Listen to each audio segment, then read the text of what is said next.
Nous allons aborder donc cet après-midi une autre thématique avec deux tables rondes, donc notre alimentation et la santé, avec deux tables rondes. La première, alimentation et santé au quotidien, et la deuxième, les dérives alimentaires. Deux sujets qui sont assez liés. On aura les mêmes intervenants qui parleront justement des questions alimentaires et de santé au quotidien. Et puis, on débordera, peut-être c'est le cas de le dire, sur les questions des dérives alimentaires dans un deuxième temps, après notre pause. Et donc, je vais commencer par donner la parole à Marie-Jeanne Husset, donc, qui est la directrice du journal bien connu et de 60 millions de consommateurs, qui va nous parler de problèmes de consommation et de santé au quotidien. Voilà, je vous passe la parole. Bonjour, j'ai la lourde tâche de commencer, je ne dirais pas que c'est l'heure de la sieste, mais presque, de commencer cette table ronde. Et lourde tâche aussi parce que les consommateurs, ils sont quand même mis à rude épreuve. Je dirais, avant de rentrer dans le vif du sujet, que pour nous consommateurs, il y a eu avant 1996 et après 1996. C'est-à-dire qu'avant 1996, grosso modo, on mangeait sans inquiétude. Et puis, depuis 1996, qu'est-ce qui s'est passé le 20 mars 1996? Il y a eu la crise de la vache folle. Eh bien, ça a lancé, en quelque sorte, une période dont on n'est pas sorti et dont on sortira peut-être jamais encore, une période, eh bien, finalement, d'inquiétude.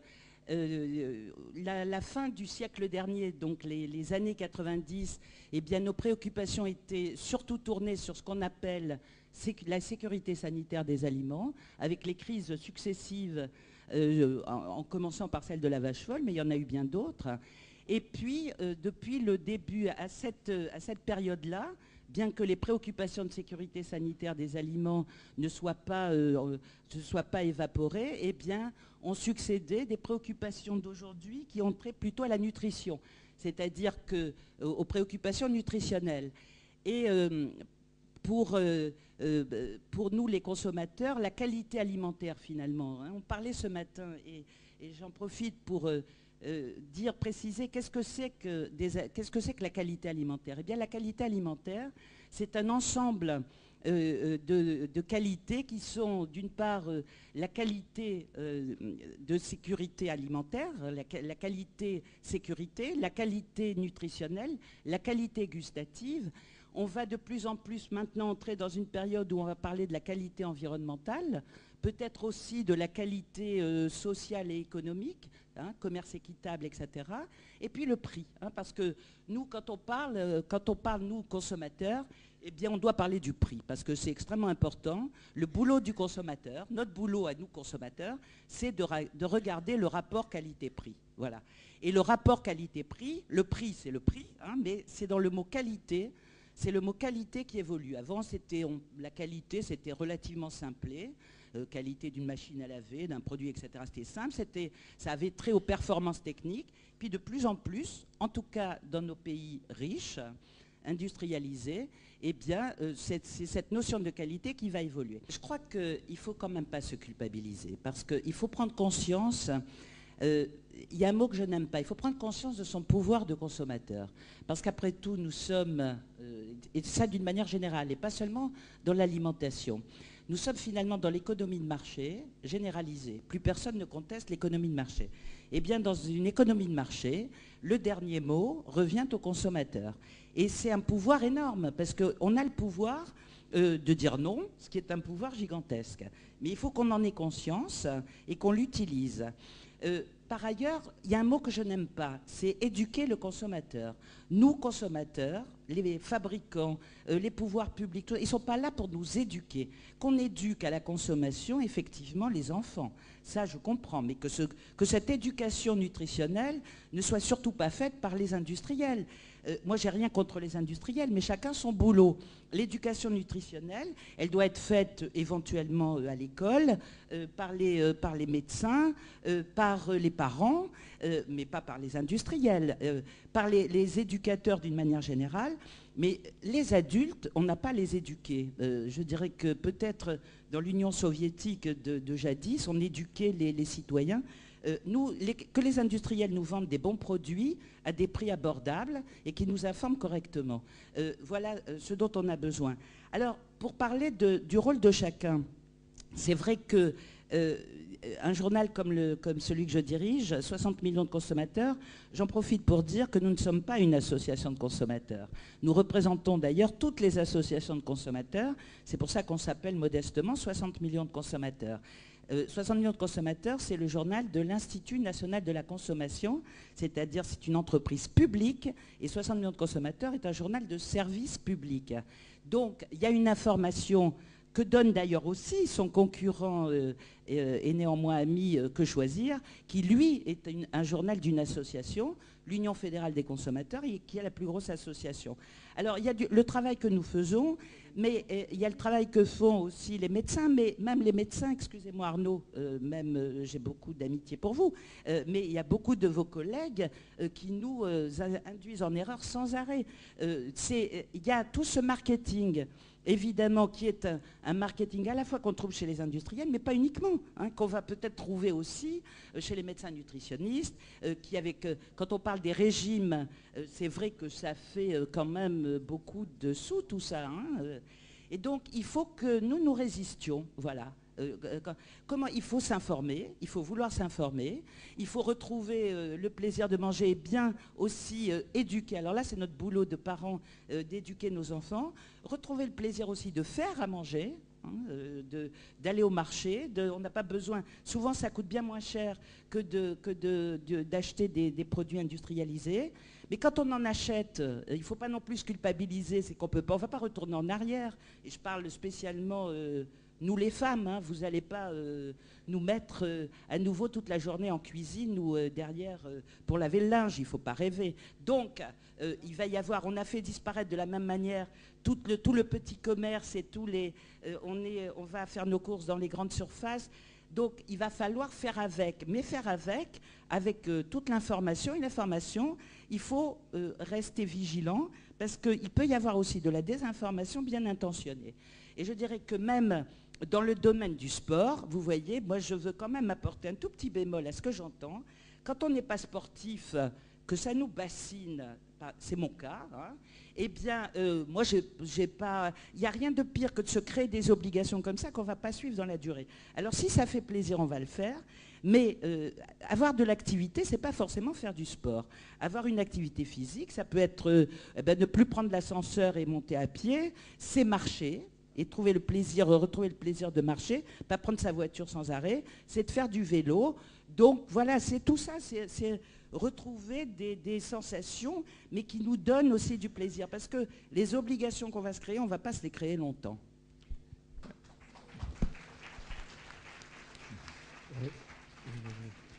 Je me permets de vous reprendre.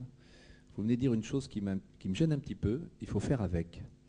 Il faut faire avec les grandes surfaces. Il faut faire avec cette mode de consommation. Eh bien non. Non. Moi, je ne fais pas avec. Je conteste complètement, justement. Je conteste complètement les tuyaux dans lesquels on nous a contraints de nous engouffrer, c'est-à-dire de prendre sa voiture, d'aller se précipiter sur un caddie, de le remplir avec n'importe quoi. Pas avec n'importe quoi, avec des produits qui sont remplis de molécules de synthèse et qui remplissent les comptes en banque de toute l'agroalimentaire, de toutes ces multinationales. Voilà. Et bien ça, moi, je le refuse. Mais d'accord, vous êtes au niveau de choix individuels, c'est votre droit le plus strict, bien évidemment. Mais ce que je veux dire, c'est que, en plus, il faut se méfier d'idées a priori. Je vais vous raconter juste une petite anecdote, qui n'est pas une anecdote, c'est le résultat de recherches qui ont été menées tout récemment par l'INRA, et comme quoi il faut se méfier des idées reçues. on parle beaucoup d'impacts environnementaux. Hein, c'est très, parce que c'est ça aussi qui nous attend dans pas très longtemps. Hein, on y vient. C'est aussi l'impact dans notre alimentation, l'impact sur l'environnement. Donc on va avoir un étiquetage carbone, etc. Donc on va aussi avoir à choisir nos aliments en fonction de l'impact énergétique que ça a, puisqu'on a aussi à lutter contre le dérèglement climatique. Eh bien, quand on fait des bilans et quand on s'attache à une seule donnée, par exemple, la viande d'agneau, voilà. Est-ce qu'en impact sur l'environnement, en impact énergétique, quand on fait le bilan énergétique de la viande d'agneau, eh bien, vous pensez, comme moi je pensais, que bien évidemment, on nous dit assez, il faut acheter à proximité. On pense que acheter de la bonne viande d'agneau qui vient d'agneaux élevés dans des prés salés pas très loin et qu'on achète chez notre boucher du coin où on est allé à pied, sur le plan énergétique, on se dit mais c'est évident que c'est ça qu'il faut faire si on regarde que l'aspect énergétique. Eh bien pas du tout. Les bilans énergétiques complets ont été faits. Eh bien quand on regarde seulement la consommation énergétique, c'est-à-dire le CO2, l'impact carbone, eh bien, il vaut mieux acheter de la viande d'agneau qui vient d'agneaux qui ont été élevés en Nouvelle-Zélande, qui ont été abattus en Nouvelle-Zélande, transportés par conteneurs, par bateau, transportés en masse et préemballés, qu'on vend dans les hypermarchés, dans lesquels on s'est rendu en voiture. Je dis bien quand on fait uniquement le bilan énergétique. Vous voyez qu'il faut faire attention, si nous, consommateurs, c'est pour ça qu'il faut regarder l'ensemble. Et le bilan, il est tout à fait juste. Il a été fait par des équipes internationales qui ont travaillé sur les bilans énergétiques. Comme quoi, il faut se méfier de tout, parce qu'on ne va pas uniquement acheter notre viande d'agneau en fonction du bilan énergétique. Vous comprenez? Bien sûr qu'il est là, le biais. Ça veut dire que, est-ce que nous, consommateurs, donc on peut nous faire aller d'un côté ou de l'autre. Donc, notre rôle de consommateur, c'est de rester maître libre, mais pour exercer notre liberté, il faut que nous ayons, non seulement que nous ayons l'information, mais la bonne information. Et l'information loyale, c'est-à-dire toujours rester très critique par rapport aux sources d'information qui nous arrivent, nous méfier des slogans aussi, d'où qu'ils viennent, je le dis vraiment, et rester toujours maître de ce que l'on veut, en gardant aussi sa liberté.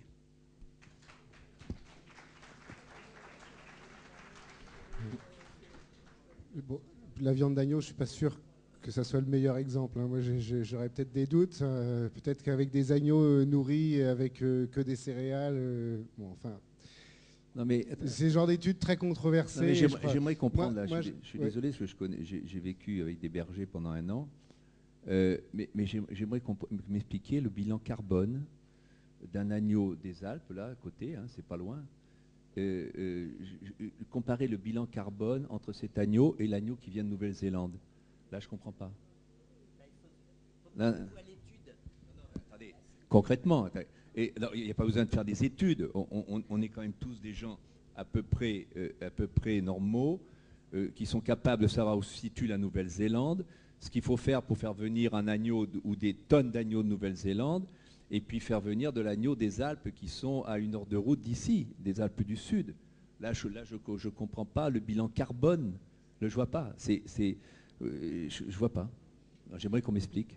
Ben, je ne sais pas si quelqu'un peut expliquer là, puisqu'on n'a pas l'étude sous la main. Je crois que laissons cet exemple de côté. Si, c'est important. Non, mais attendez. Laissons l'exemple. Il n'y a pas que le bilan carbone, excusez-moi.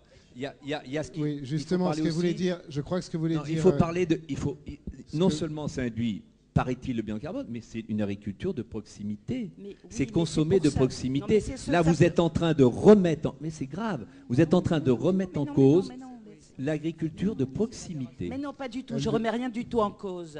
Ce que je veux dire parce que l'agriculture de proximité a un bilan carbone supérieur à une agriculture éloignée, en l'occurrence en Nouvelle-Zélande. C'est des scientifiques, des chercheurs internationaux, et y compris de l'INRA, qui ont fait cette étude. Oui, ce matin, on a eu un chercheur de l'INRA. Je peux vous dire qu'on peut contester. On peut contester. Voilà, on peut contester l'étude, mais de toute façon, ici, personne. Ce que je veux dire, c'est simplement, quand on veut avoir sur un seul Oui, critère qui est comme ça, la consommation énergétique, évidemment, qu'ils ont calculé globalement avec des bilans globaux, avec des bilans énergétiques globaux, on peut arriver à des absurdités. On peut arriver à des absurdités qui sont parce qu'on n'est pas. Il faut faire attention justement aux indicateurs. Et pour nous consommateurs, l'important c'est de disposer des indicateurs. J'ai parlé d'informations, mais aussi des indicateurs qui soient des indicateurs loyaux. Je pourrais donner bien d'autres exemples qui ne sont pas forcément en rapport avec l'alimentation, montrant que les indicateurs, quand ils ne sont pas loyaux, eh bien on a des informations tronquées, on peut nous faire avaler des vessies pour des lanternes ou nous faire aller dans des mauvaises directions. Donc il faut qu'on fasse attention. Je vais juste citer une étude qui est intéressante et qui non, vient je crois pas. Je crois qu'on va prendre. On va couper. On va couper parce que non, mais on n'a pas l'étude. On vérifiera l'étude. Je crois que. Non, mais j'en ai Écoutez, pas pour s'il vous plaît, en tant que on modérateur donne du la débat, parole. on a une Ok, pause. pour longtemps. On a une pause dans un quart d'heure, on va aller sur Internet, on va regarder les informations, parce qu'on est au cœur du sujet. L'information, la contre-information. Qui a la vérité? Madame, monsieur, vous, moi?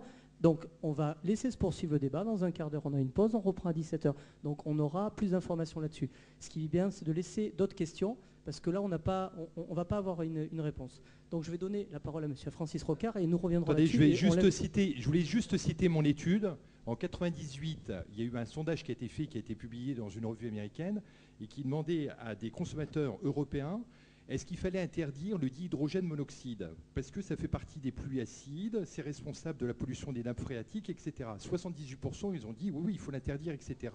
Seuls 15% ont reconnu que c'était l'eau dont il s'agissait. Vous voyez, donc dans ce sondage, la formulation effectivement fait que vous pouvez effectivement aller à l'encontre de ce qui en fait est naturel. Bon, c'est toujours compliqué, c'est pour ça, je pense que trop d'informations tue l'information aussi. Il faut être vigilant là-dessus. Et sur les paquets, cherchez pas à ce qu'il y ait trop d'informations, parce que sinon on va s'américaniser et on va faire comme les Américains qui veulent tout décrypter sur leur étiquetage, mais qui à côté bouffent complètement mal. Attendez, excusez-moi. Non, c'est pas. Non. Là, je vous coupe. Non, parce que... attendez. On n'est pas à la télévision. On n'est pas à la télévision. Moi, ce que j'ai trouvé génial, et je l'ai dit hier soir, dans vos journées, c'est que ce soit des débats en public. Or, le public a le droit de s'exprimer sur les problèmes qu'on vient d'évoquer. J'ai entendu des murmures. Peut-être que le public a le droit de s'exprimer sur ce débat court qui vient d'être mené. S'il y a des gens... C'est ça tout l'intérêt de vos journées. Elles sont là. Elles sont dans la parole que vous donnez. C'est exactement pour ça qu'on veut passer la parole à la salle. Laissez-les réagir là-dessus. C'est exactement ce qu'on veut faire, c'est passer la parole à la salle, parce qu'on ne pourra pas trancher entre vous deux sur cette question-là. Ils peuvent réagir là-dessus, aucun souci. Oui, moi je voulais poser une question qui n'a rien à voir avec le débat sur le bilan carbone de l'agneau. On a parlé d'alimentation et cancer plutôt dans la partie négative. Est-ce qu'on pourrait dire un mot sur l'aspect prévention par l'alimentation, prévention du cancer? Oui, complètement. Alors vous avez un rapport OMS qui est sorti donc en 2008, c'est un rapport 2008 je crois, le gros rapport sur... oui, et également l'INCA, il y a l'INCA également, le rapport INCA. Et sinon, donc ce gros rapport qui montre un petit peu l'impact effectivement de la consommation par exemple des fruits et des légumes dans certains cancers. Alors il y a des degrés de certitude ou de probabilité. Vous voyez, donc il y a des rangs, un petit peu des classifications selon les rangs. Ce dont on est sûr par exemple, c'est que le cancer du côlon va être rencontré davantage chez les gens qui ont une alimentation déficitaire en fruits et en légumes. Parce que le transit marche moins bien chez ces gens-là. Le cancer du sein, il y a une suspicion et une forte présomption que en fait, le manque de fruits et de légumes soit responsable des cancers du sein, comme les cancers des ovaires et de l'utérus. Au niveau du tube digestif, ça semble probable également. Le cancer de la prostate, il y aurait une protection avérée avec tout ce qui est lycopène, et avec également les fruits donc, qui ont un pouvoir antioxydant très important, comme le cranberry, comme la canneberge, donc les baies, etc., donc la tomate, etc. Donc il y a des études, il y a une étude actuellement en cours, d'ailleurs sur le cancer de la prostate actuellement avec un professeur de Saint-Louis. Donc c'est vrai qu'il y a beaucoup d'études qui montrent l'impact que ça a, mais il y a des degrés de probabilité et de certitude plus ou moins grands. Mais il y a un énorme rapport que vous pouvez avoir gratuitement si vous lisez l'anglais, et qui est un rapport donc, de l'OMS qui est accessible via Internet. Monsieur. Français aussi, il a été traduit en français. Bon, on a eu disons, des discussions intéressantes, mais il y a quelque chose qui me gêne un petit peu. J'ai l'impression que le terme de chimie, pour certains, c'est un gros mot. C'est pas parce qu'on a un produit chimique qu'il est nécessairement mauvais. Or, j'ai l'impression qu'il y a des gens qui sont un petit peu obtus, à mon point de vue, et qui, lorsqu'ils prononcent le mot chimie, ne serait-ce qu'au niveau de la prononciation, montrent leur dégoût pour la chimie. Non. Toute ma carrière, j'ai formé des élèves en leur expliquant qu'en mangeant, en se lavant, en respirant, en vivant tout simplement, ils faisaient de la chimie. En se déplaçant ou en montant à l'échelle, ils faisaient de la physique. Alors pitié, quand vous employez le terme de chimie, évitez la généralisation et ne dites pas chimie égale Satan. Non, non, attendez, vous n'avez pas écouté, monsieur. J'ai bien fait le distinguo, si ça s'adresse à moi, entre la chimie, évidemment, ici on est dans la chimie, notre corps est fait de chimie, mais j'ai bien parlé de chimie de synthèse. Je pense que si vous êtes chimiste, vous êtes capable de faire la différence entre la chimie naturelle et la chimie de synthèse. Ah. Eh bien moi, je déteste et je dénonce la chimie de synthèse et les conséquences des molécules chimiques de synthèse. À faible quantité, le corps est capable sans doute de les combattre, mais à une certaine quantité, il ne peut pas les combattre. Jusqu'à une certaine limite. Le premier agresseur, je coupe juste Marie-Jeanne en vitesse, le premier agresseur, c'est notre propre respiration. Parce que nous fabriquons, vous savez que chaque fois que vous respirez, en fait, bah, vous mourrez, la vie est une maladie mortelle, hein, et le fait de respirer, vous avez fabriqué en fait de l'oxygène singulé, c'est-à-dire des ions hydroxyles, etc., c'est-à-dire des radicaux libres qui vont agresser petit à petit vos parois artérielles, et c'est les plus gros agresseurs. Deuxième agresseur également, ce sont toutes les radiations, etc., les UV, etc., et après, donc, il y a les problèmes des pesticides, etc., mais ça, c'est un autre champ, mais tout ça, ça interfère effectivement sur nos radicaux libres. Alors, moi, je vais dire un peu les choses autrement. C'est clair que depuis les 50 dernières années, on a eu une production chimique, des produits chimiques de grande consommation qui ont, c'est vrai, envahi notre quotidien. Ils nous ont apporté beaucoup de choses hein, dans tous les domaines. Mais toute cette production de chimiques s'est faite sans qu'on évalue l'impact sur la santé et sur l'environnement de ces molécules. Et maintenant, on avance parce que nous-mêmes, on est de plus en plus exigeants, à la fois parce qu'on s'est aperçu de l'effet de certaines molécules chimiques sur la santé, et puis aussi parce que on a des exigences vis-à-vis de la recherche. Eh bien, et ça, c'est plutôt une bonne chose, parce que on voit bien que on donne donc des impératifs nouveaux à l'industrie, ça va plutôt dans le bon sens. À la fois, c'est long, hein, parce qu'on manque de recherche. On manque à la fois de recherche parce que de toxicologie, quels sont les effets? On n'a pas beaucoup de toxicologues qui sont capables de nous donner les effets de telle ou telle molécule. Mais quand on a des certitudes, et on en a pour un certain nombre de molécules, eh bien il faut pousser pour qu'on les évacue et assez vite de notre quotidien, parce qu'on a peut-être des moyens de substitution. Il faut faire attention aussi que les moyens de substitution ne soient pas dans un autre domaine aussi mauvais que ceux qu'ils remplacent. Mais voilà, mais ça c'est la vie moderne aussi. Hein. Alors, si vous permettez, cette chimie elle est formidable, vous avez raison. Cette chimie, c'est 350 000 nouveaux cas de cancer tous les ans en France. 70%. Attendez, 70%, c'est pas moi qui le dis. Ce sont des chiffres qui sont confirmés et qui viennent de sources tout à fait légitimes. 300, si vous mais c'est pas forcément de la chimie, ça. Dans les cancers, les cas de cancer ne sont pas forcément liés à la chimie. Je dis 350 000 nouveaux cas de cancer en France. 70% de ces cancers sont liés à l'environnement. À l'environnement. Il y a dans l'environnement, indéniablement, les molécules chimiques de synthèse. Alors, pour être plus concret, je ne sais pas si vous avez vu le film « Nos enfants nous accuseront ». Si vous ne l'avez pas vu, il y a une séquence qui est très simple.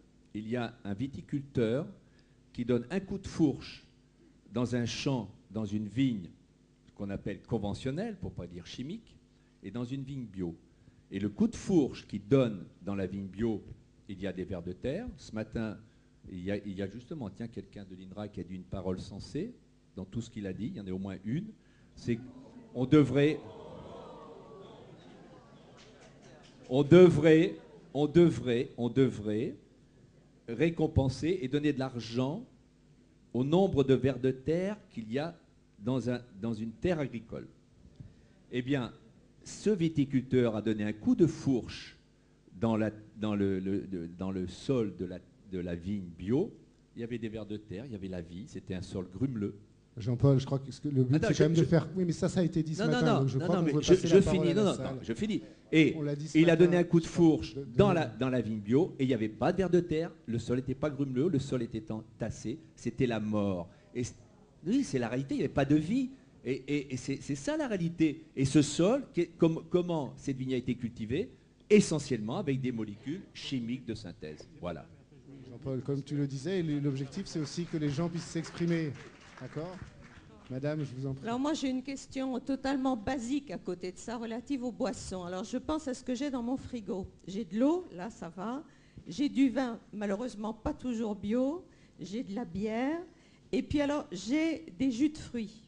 Alors j'évite d'acheter des jus de fruits à base de concentré. J'essaie de les acheter bio, mais on n'en trouve pas toujours. Je voudrais savoir si mon jus de fruits en boîte ou en bouteille, a une quelconque valeur nutritionnelle, parce que malheureusement on en consomme pas mal, et les enfants en particulier. Merci. Non, la valeur nutritionnelle des jus de fruits, c'est aux nutritionnistes de répondre. Moi, ça dépend. Moi, je dirais simplement, il faut regarder effectivement les étiquettes et quel type de jus de fruits vous achetez. Et puis le mieux, c'est de presser ses fruits. Moi, voilà, pour moi, ça remplace jamais un fruit. Vitamines. Si vous pouvez manger un fruit, c'est mieux que de boire un jus de fruits. C'est pas la même chose. Mais prendre un jus de fruits le matin au petit déjeuner, bon, privilégier des jus de fruits peut-être où il y a de la pulpe, il y a un semblant de fibre quand même. Est-ce que c'est utile de boire du jus de fruits en boîte? Après, si vous aimez ça, moi je ne veux pas interdire. Pour moi, c'est comme le coca dans ce cas-là de temps en temps. Je veux dire, ça reste, si vous aimez le coca de temps en temps, ça ne me dérange pas. Si c'est tous les jours, ça me gêne un peu plus. Ouais, Madame, oui, madame. Oui, bonjour. J'aurais souhaité que vous nous parliez de l'utilité des oméga 3, des 6, des 9, en quoi les oméga 3 sont utiles à notre santé. Alors, c'est un peu compliqué pour les oméga 3. Alors, il y a les oméga 3, effectivement. Vous avez les oméga 6 et vous avez les oméga 9. Voilà, les gens qui se perdent, c'est des acides gras polyinsaturés ou monoinsaturés. Il y a 3 types d'acides gras. Vous avez les saturés, les monoinsaturés et les polyinsaturés. Grosso modo, je vous simplifie au maximum. On mange trop de saturés. Les monoinsaturés, le chef de file, c'est l'huile d'olive, les oméga 9.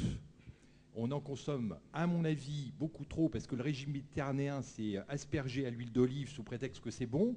Je vous rappelle que la Crète est la première région obèse en Europe, désormais. Donc le régime crétois n'existe plus. C'était dans les années 50. Donc le régime crétois n'existe plus. Et donc si vous aspergez à l'huile d'olive, vous risquez de devenir obèse comme tout à chacun. Parce qu'un litre d'huile, c'est 9000 calories, quelle que soit l'huile. Et c'est 100% de graisse, hein, je vous rappelle. Et les oméga 3, les oméga 6, c'est l'huile de tournesol. L'agroalimentaire en manipule beaucoup, donc il y a beaucoup d'oméga 6 dans notre alimentation actuellement, et pas assez d'oméga 3, alors qu'historiquement c'était l'inverse. Il y avait plus d'oméga 3, et les oméga 3 c'est quoi? C'est les poissons, c'est l'huile de lin qui vient d'être réhabilitée. Alors l'huile de lin est sortie en format 250 ml dans des petits conditionnements opaques à la lumière, parce que ça se conserve très très mal. L'huile de lin est très riche en oméga 3. Et vous avez sinon l'huile de colza qu'on peut vous recommander. Alors le poisson après d'élevage sauvage, en tout cas, les oméga 3 ont fait la preuve de leur efficacité cardiovasculaire. Les oméga 3 ne baissent pas le cholestérol, ça c'est une stupidité, ça n'a jamais baissé le cholestérol. Ça baisse les triglycérides. Et ça permettrait d'éviter, du moins ça diminuerait l'incidence des maladies comme l'Alzheimer et la dégénérescence maculaire liée à l'âge également, ce qu'on appelle la DMLA. Pour compléter peut-être sur les oméga 3, c'est effectivement, les oméga 3 sont extrêmement utiles pour la prévention des maladies cardiovasculaires, comme vient de le dire Arnaud Cocolle. C'est la seule allégation santé qui est autorisée. Si vous trouvez sur des produits que vous achetez enrichis aux oméga 3, prévient le cholestérol, ce n'est pas autorisé comme allégation. Donc l'importance aussi avec les oméga 3, parce qu'on n'en fabrique pas naturellement c'est aussi le rapport oméga 3, oméga 6. On consomme trop d'oméga 6. Alors, vous n'avez pas dit pourquoi, c'est aussi parce que dans les années 60, on a déséquilibré notre alimentation en huile au détriment enfin, on n'a pas consommé de l'huile de colza, parce qu'on trouve dans l'huile de colza, et on a favorisé l'huile d'arachide ou l'huile de tournesol. Et ce qui a déséquilibré totalement notre bilan oméga 3, oméga 6. Alors, avec les oméga 3, la question c'est, c'est contrairement à certains compléments alimentaires, on n'a pas de risque en consommant trop d'oméga 3. Hein. Il vaut mieux en consommer beaucoup, parce qu'en particulier des oméga 3 naturels dans le poisson. Mais alors vous voyez tout de suite, et je ne vais pas soulever d'autres controverses, mais vous voyez à quel dilemme nous sommes confrontés. Ce n'est pas un seul. On doit manger du poisson, hein, parce que c'est bon, justement, ça nous apporte les oméga 3. Mais les poissons, parfois, ils sont pollués en métaux lourds, en particulier les poissons comme le thon, etc. Ou bien, autre problème, on fait disparaître des espèces, les poissons qui disparaissent, il faut qu'on préserve aussi la ressource. Donc voilà, est-ce qu'on doit en manger ou pas? Alors qu'est-ce qu'on fait? Bon, en tout cas, il faut savoir qu'en complément alimentaire, c'est probablement, nous on les avait dosés, tous les compléments alimentaires oméga 3, c'est vraiment souvent n'importe quoi. Et il faut savoir que c'est peut-être moins bien métabolisé que quand on le prend à l'état naturel. Alors il y a aussi une autre source que les poissons, bon, c'est effectivement l'huile de colza, mais c'est aussi d'acheter de la viande ou des œufs qui viennent de la filière bleu-blanc-cœur, parce que ça veut dire que les animaux ont été nourris à l'huile de lin, au lin, et là, ça apporte, dans la nourriture animale, ça apporte déjà suffisamment d'oméga 3. Question. Oui, bonjour. Pardon ? La dernière question. Oui. Alors. Non, j'aurais simplement... je suis très surpris des attaques contre la chimie de synthèse, parce que je voudrais rappeler que la chimie de synthèse, sans la chimie de synthèse, à peu près un tiers de l'assistance ne serait pas là aujourd'hui, que sans la chimie de synthèse, le monde aurait du mal à se vêtir puisque les fibres végétales et animales sont insuffisantes. Et je voudrais prendre comme exemple de produit de synthèse l'aspirine, un produit très simple qui est dérivé du phénol et donc d'un hydrocarbure. Il y a un moyen d'avoir de l'aspirine naturelle, c'est de faire une décoction de saule. Alors j'aimerais qu'un médecin me dise, il vaut mieux prendre une décoction de saule plutôt que de l'aspirine.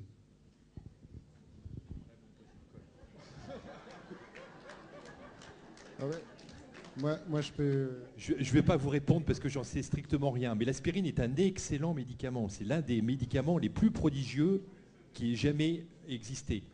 Oui, à la base, c'était quand même sur l'arbre, hein, vous savez, qu'on récupérait. Hein. L'acide salicylique, on le récupérait comme plus de 90% des médicaments, même après synthétisés, sont issus de plantes, hein, de toute façon. Oui, mais à l'origine, c'est issu d'une plante.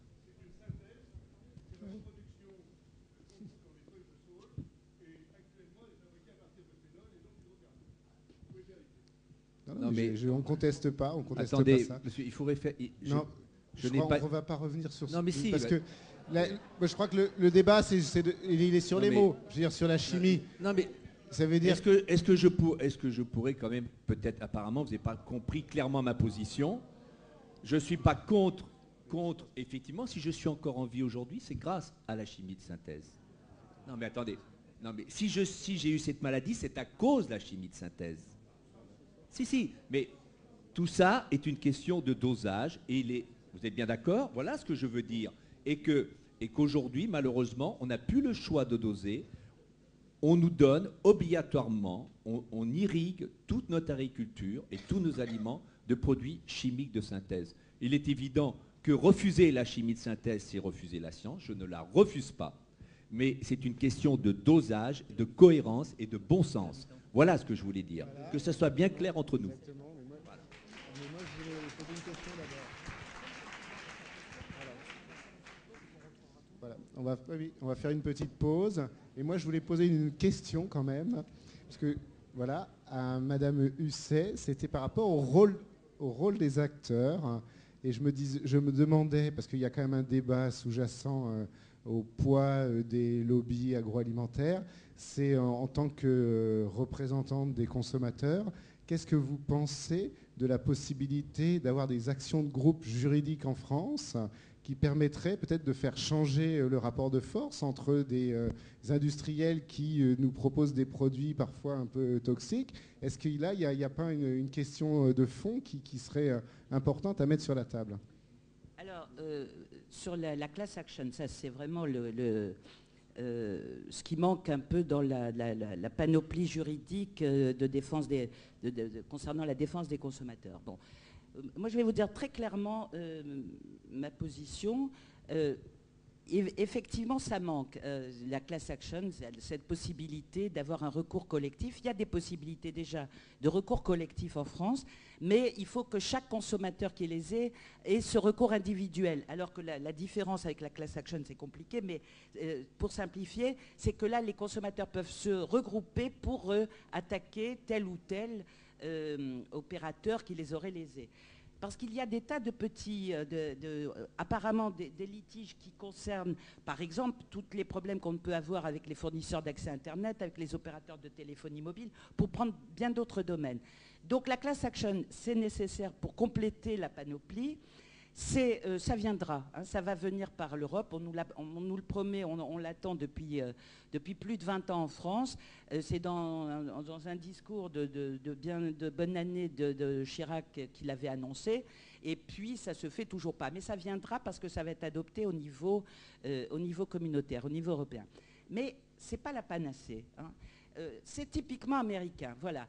Ne croyez pas que les États-Unis, qui sont le pays capitaliste et donc qui en apparence sont le pays des consommateurs, soient vraiment un pays de protection des consommateurs. Mais ça, il faut en revenir véritablement. Ça l'était dans les années 60, c'est-à-dire que Ralph Nader, qui était avocat à l'époque, et ce n'est pas pour rien que ce soit des avocats, effectivement, c'est par une class action contre General Motors qu'il a commencé vraiment sa carrière de défenseur des consommateurs. Mais il n'y a pas de vision préventive du tout aux États-Unis.